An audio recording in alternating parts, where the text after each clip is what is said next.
Yeah, the Wells City does take it to overweight. They actually suggest a pair of overweight Wells short UBS. I thought that was amazing and gratuitous because look, just buy the Wells. I mean, I don't want to short anything that's a bank here because I think that unless it's a trust bank, that they're the first to report, and they could shock. They're down so much.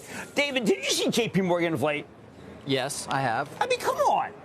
Come on, what? Well, it's fairly low. It's down 16% this year. It's never recovered from that quarterly earnings. No. And the worries about spending.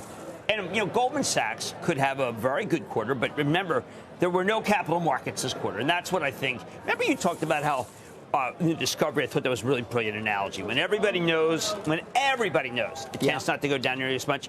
Is there anyone who thinks that these banks are doing well?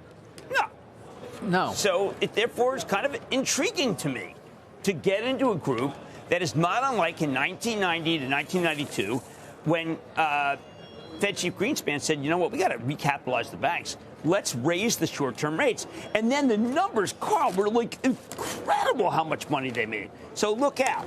The big deposit institutions could be the surprise of the quarter. So then we have the consumer staple. We've got the banks. We have the oils, some of the industrials versus tech. Versus tech. Well, to your point about the overall earnings season, today B of A says it could be the last big beat for a while. They're looking for 4% upside, but it's the year guidance that's going to be tough, and they think could result in some broad-based downward revisions. Well, as Costin said, they got to talk about geopolitical. What most they got to talk about supply chain. They got raw costs are definitely a problem. Hiring is a problem. David, I also want to posit something else to you that's a little positive here. I had paychecks on Marty Busey. Yeah. And Brian Sullivan had this small business REIT roundtable person who runs it.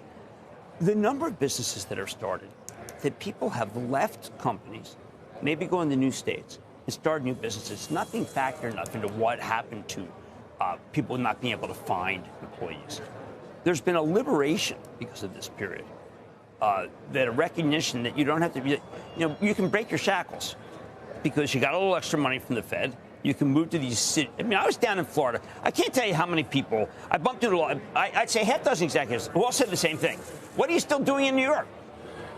How would you like to cut how much money you make? And it's like, well, I have a show. I mean, I don't think I.